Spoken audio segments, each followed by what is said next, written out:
Hoje a gente vai mergulhar de cabeça numa das profecias mais impressionantes e complexas da Bíblia, lá no capítulo 21 do livro de Ezequiel. É uma história que envolve uma visão de fogo, uma canção de destruição e uma decisão que, nossa, mudou para sempre o destino de nações inteiras. Pois é, a profecia de Ezequiel não é um texto simples que se lê de uma vez. Ela se desenrola em partes, quase como um mistério que a gente precisa resolver.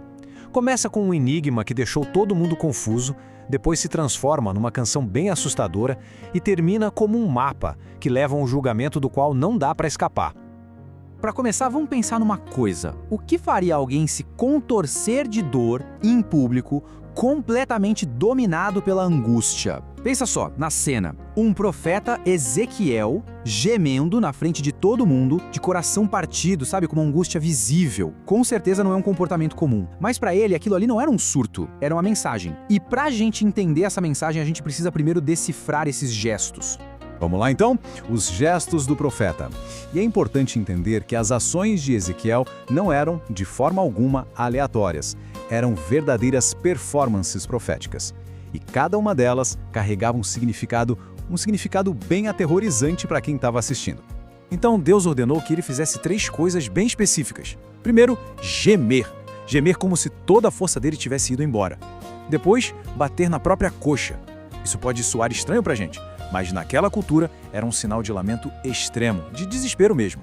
E por fim, bater palmas. Mas olha que interessante, não era um aplauso de alegria. Era um gesto que expressava a fúria e, ao mesmo tempo, a aprovação do juízo divino que estava por vir. Cada um desses gestos era literalmente uma peça desse quebra-cabeça. Aí a profecia usa uma expressão bem forte, quebrantamento dos teus lombos. Na cultura da época, os lombos eram considerados o centro de tudo, da força física, da emoção. Então, ter os lombos quebrados era o símbolo de um colapso completo, de um estilhaçamento total da força de alguém. O que Ezequiel estava fazendo, na prática, era encenar. Ele estava mostrando com o próprio corpo o trauma, o choque, o desespero que o povo dele ia sentir quando recebesse a notícia da queda de Jerusalém. E olha, todos esses gestos de dor eram só o prelúdio, a abertura, digamos assim. Eles estavam apontando para a imagem central de todo esse capítulo, que é de arrepiar. Uma espada divina preparada para o juízo. Então, vamos começar pelo começo. Tudo se inicia de um jeito bem enigmático. Em vez de uma mensagem clara, direta, a palavra de Deus chega para Ezequiel como uma parábola, uma imagem que o pessoal daquela época simplesmente não conseguiu decifrar.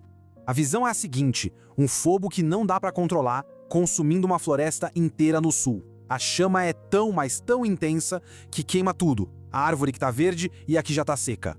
Para os israelitas exilados que estavam ouvindo aquilo, não fazia o menor sentido. Que floresta? Que fogo era esse? E a frustração era real, viu? Dá para sentir aqui neste trecho. O próprio Ezequiel se queixa com Deus, falando que o povo estava descartando ele, dizendo que ele só contava enigmas, ninguém estava levando a sério a mensagem e muito menos o mensageiro. Mas aí vem a revelação. A profecia se decodifica, se explica.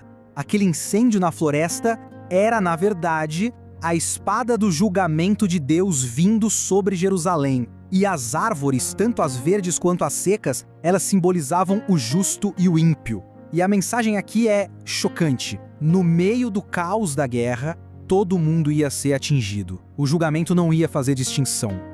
E essa citação do capítulo resume tudo de forma direta. Tirarei a minha espada e exterminarei do meio de ti o justo e o ímpio. Não podia ser mais claro. Não haveria exceções. A guerra que estava chegando não ia fazer essa distinção. Era simplesmente uma declaração de destruição total, inescapável. E agora o tom da profecia muda, e muda drasticamente. O enigma fica para trás e dá lugar a um poema visceral.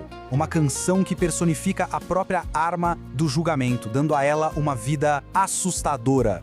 A canção explode, de repente, de um jeito bem sinistro. Chega de metáfora. A imagem agora é clara. Uma espada. O ritmo acelera construindo o terror. A arma não está parada não. Ela está sendo preparada. Foi afiada para matar. E mais, foi polida. Não para ser bonita, claro, mas para refletir o medo. Para que o brilho dela seja a última coisa a ser vista. A imagem final é de velocidade, de letalidade total. Essa não é uma arma comum. É um instrumento de juízo rápido e mortal.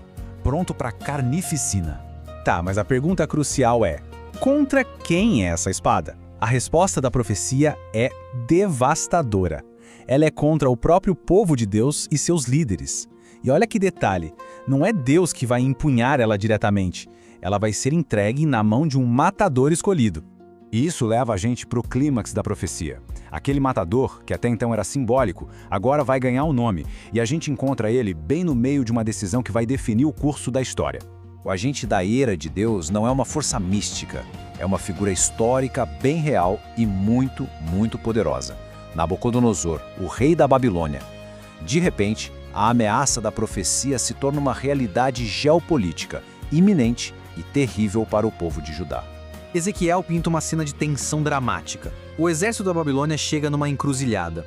Por um lado, o caminho leva a Jerusalém. Por outro, a Rabá, a capital dos Amonitas. O destino de duas nações está ali, em jogo, pendendo na decisão de um único homem. E agora, o mais interessante é ver como Nabucodonosor toma essa decisão.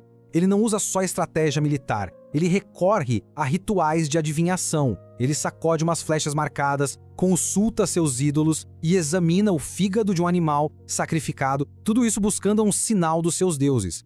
Essa última técnica, a hepatoscopia, é bem fascinante. Os adivinhos babilônios tinham mapas detalhados de fígados, onde cada manchinha, cada irregularidade tinha um significado. Era uma ciência complexa que para eles revelava a vontade divina. E aqui está a grande ironia da profecia. O rei pagão usa os seus rituais, que eram proibidos para a fé de Israel, mas, sem que ele saiba, é o Deus de Israel quem está guiando o resultado. A flecha com o nome Jerusalém é a que sai. O fígado aponta para Jerusalém. A decisão foi tomada. Bom, a escolha foi feita e a profecia se encaminha para suas consequências finais. O julgamento não é um ato aleatório, não. É a consequência direta da quebra de juramentos pela liderança de Judá. O rei Zedequias é chamado de príncipe profano e ímpio por uma razão bem específica. Ele quebrou o juramento de lealdade que fez a Nabucodonosor. Um juramento em nome do Senhor, prometendo lealdade, mas ele quebrou esse juramento para fazer uma aliança secreta com o Egito. E esse ato, quebrar um juramento feito em nome de Deus, foi o que selou a condenação da nação inteira. E para enfatizar o tamanho da destruição, a profecia repete essa frase poderosa. Não se trata de uma pequena derrota, é a aniquilação completa da nação como ela existia até então. A frase é martelada, repetida 3 vezes. A ruína, eu a reduzirei a ruínas. Essa repetição tripla no hebraico original é a forma mais forte possível de dar ênfase a alguma coisa. Essa repetição não é à toa. Ela significa uma destruição superlativa, absoluta e, acima de tudo, certa, inevitável. A ordem mundial, o jeito que Judá conhecia a vida, não seria apenas abalada, seria completamente virada de cabeça para baixo. Agora, no meio de toda essa ruína, de toda essa destruição e juízo, bem ali, escondida no coração da profecia, a gente encontra uma das mensagens de esperança mais profundas de todo o Antigo Testamento. Deus dá uma ordem: tira o diadema e remove a coroa. O que isso significa? Significava a remoção dos 2 pilares da liderança de Israel. O diadema, que era tipo uma mitra, representava o sumo sacerdócio, e a coroa, claro, a linhagem do rei Davi, a realeza. As 2 instituições que sustentavam a nação estavam sendo interrompidas. Só que aí, bem nessa hora, vem a grande reviravolta na profecia. A coroa não ia ser destruída, mas sim preservada. Ela seria guardada, nas palavras do profeta, até que venha aquele a quem ela pertence de direito, e a ele a darei. Isso aqui é uma promessa messiânica, direta, clara. É uma luz brilhando na escuridão mais profunda do juízo. E é nesse ponto que tudo se conecta. A profecia está apontando claramente para o Messias pessoal, para Jesus. Ele é aquele que tem o direito divino de usar as 2 coisas, a coroa de rei e o diadema de sumo sacerdote. A dinastia humana de Davi foi sim interrompida, mas a promessa de Deus nunca falhou. Ela se cumpre de forma perfeita e eterna na pessoa de Jesus, o verdadeiro rei, o dono por direito da coroa. Mas a história não termina em Jerusalém. A profecia agora vira o foco para os vizinhos de Judá, os Amonitas. Aqueles que, a princípio, devem ter respirado aliviados quando Nabucodonosor escolheu ir para Jerusalém primeiro. Só que os amonitas cometeram 2 erros fatais. O primeiro foi ter conspirado contra a Babilônia junto com Judá, o que já colocou eles na mira de Nabucodonosor.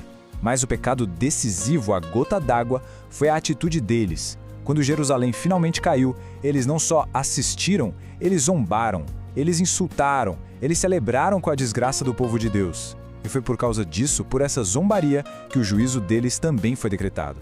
E a sentença deles foi final. O decreto do Senhor era que Amon seria destruído de uma forma tão completa que não haveria mais memória de ti. A punição para eles foi a aniquilação total. E aqui está a grande diferença. Enquanto Israel, mesmo no meio do castigo, tinha uma promessa de restauração, Amon seria completamente apagado da história. A zombaria deles custou absolutamente tudo.